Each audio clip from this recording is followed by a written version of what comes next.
Hello dear student. तो आज के इस लेक्चर में मैं कुछ क्वेश्चन सॉल्व करूंगा।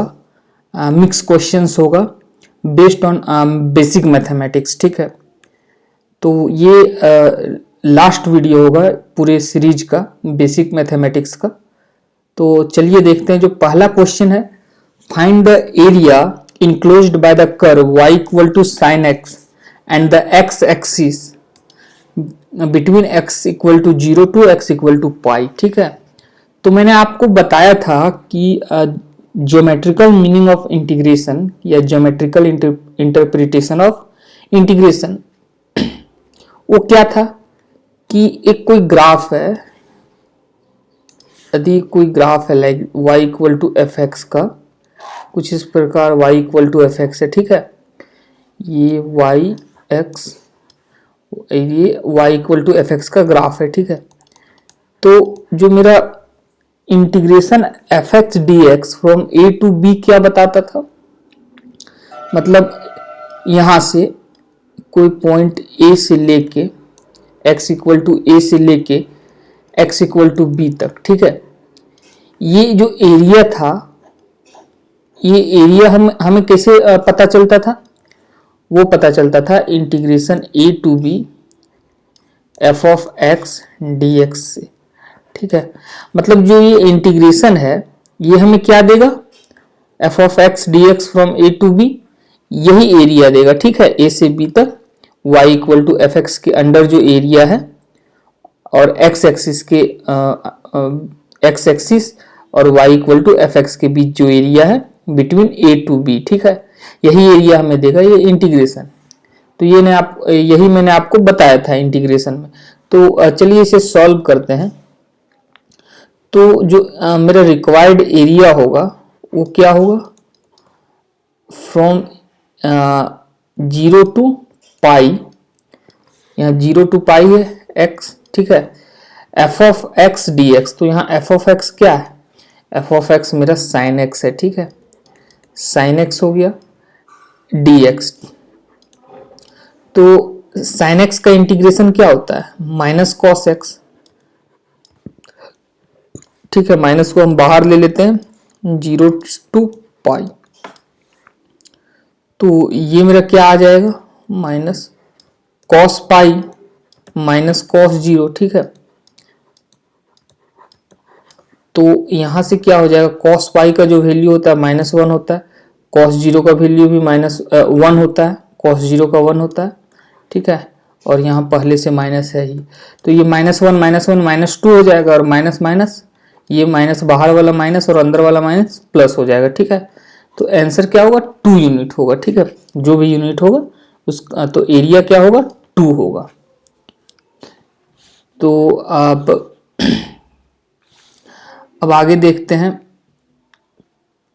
The momentum p of a particle changes with time t according to the relation dp by dt equal to 10 newton plus 2 newton पर second into t।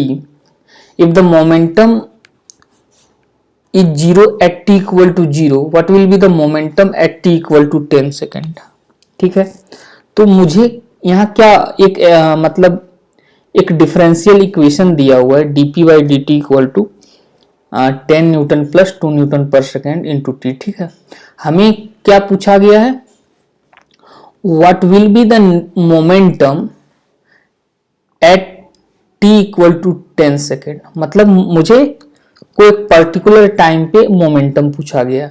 तो इसके लिए हमें क्या करना होगा, मुझे मोमेंटम को फाइंड करना होगा, मोमेंटम का जो एक कोई मोमेंटम का एक्सप्रेशन फाइंड करना होगा इन टर्म्स ऑफ टी। मतलब हमें क्या फाइंड करना होगा, ठीक है, मोमेंटम किसके टर्म में, टाइम के टर्म में। ठीक है, p equal to f t, ये हमें फाइंड करना होगा मोमेंटम को इन टर्म्स ऑफ टाइम। तब मैं वहां t इक्वल टू 10 पुट कर दूंगा। ठीक है, मोमेंटम को टाइम के फंक्शन में फाइंड कर लेंगे और t इक्वल टू 10 पुट कर देंगे तो हमें मोमेंटम मिल जाएगा t इक्वल टू 10 सेकेंड में। तो ऐसे हम कैसे फाइंड करेंगे p का expression in terms of time, वो इस तरह है कि यहाँ जो मेरा dp बाई dt है, इसको क्या लिख सकते हैं, इस इक्वेशन को हम लिख सकते हैं d p equal to 10 d t, ठीक है, यूनिट को अभी इग्नोर कर रहे हैं, 10 d T plus 2t into D t, ठीक है, ये डी टी को हम इधर मल्टीप्लाई कर दे रहे हैं, ठीक है। अब मुझे p फाइंड करना है इन टर्म्स ऑफ t, ठीक है, तो क्या करना होगा यहाँ, अब मैं इसे इंटीग्रेट कर देता हूं, तो ठीक है, इस एक्सप्रेशन को मैं इंटीग्रेट कर देता हूं, p इक्वल टू क्या होगा, इंटीग्रेशन dp, ठीक है, या इसे मैं दोनों साइड इंटीग्रेट कर दे रहा हूं, ये आ जाएगा integration 10 dt plus integration 2t dt, ठीक है। तो यहां से क्या हो जाएगा मेरा, यहां से मेरा हो जाएगा इंटीग्रेशन ऑफ dp क्या होगा, इंटीग्रेशन ऑफ dx क्या होता था, x होता था, तो इंटीग्रेशन ऑफ dp मेरा p हो जाएगा, ठीक है, इक्वल टू 10, तो इंटीग्रेशन के बाहर आ जाएगा, 10 इंटीग्रेशन के बाहर आ जाएगा, और इंटीग्रेशन किसका होगा, केवल dt का होगा, तो dt का इंटीग्रेशन t, ठीक है, जिस प्लस ये तो इंटीग्रेशन 2 जो है इंटीग्रेशन के बाहर आ जाएगा, और integration of D D T क्या होगा, टी स्क्वायर बाई 2 होगा, ठीक है, प्लस एक कांस्टेंट आएगा, ये इंडेफिनिट इंटीग्रेशन हो रहा है, तो एक कांस्टेंट c आएगा, ठीक है। तो ये मेरा क्या हो गया, ये 2 और 2 कैंसिल हो जाएगा, तो यहां से मेरा आ जाएगा p equal to t square plus 10t plus c, ठीक है, p equal to t square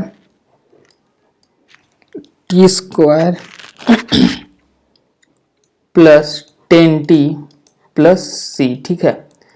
अब मुझे c का वैल्यू फाइंड करना होगा, ठीक है, c का वैल्यू क्या होगा, तो यहाँ एक कंडीशन दिया हुआ है, initial condition, if the momentum is zero at t equal to zero, ठीक है, मतलब मोमेंटम जीरो है t इक्वल टू जीरो पे, मतलब मैं t equal to zero put करूंगा तो मोमेंटम हमें जीरो मिलेगा, तो जीरो पुट करते हैं t इक्वल टू जीरो, तो यहां से क्या हो जाएगा, मैं क्या कर रहा हूं, put t equal to zero, ठीक है, क्योंकि t इक्वल टू जीरो पे हमें मोमेंटम जीरो दिया हुआ है, तो p इक्वल टू जीरो हो गया, t इक्वल टू जीरो पे 10 इंटू जीरो प्लस c, ठीक है, तो ये तो जीरो ही हो जाएगा, जीरो, मतलब यहां से क्या हो गया, c इक्वल टू जीरो हो गया, ठीक है।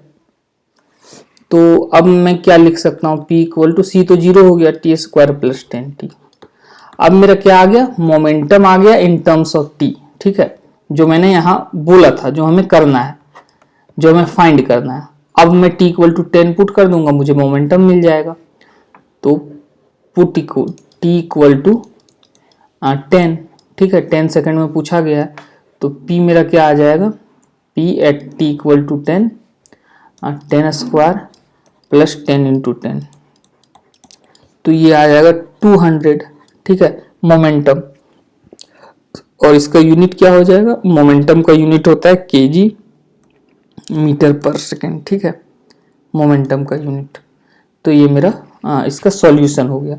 अब आगे देखते हैं नेक्स्ट क्वेश्चन,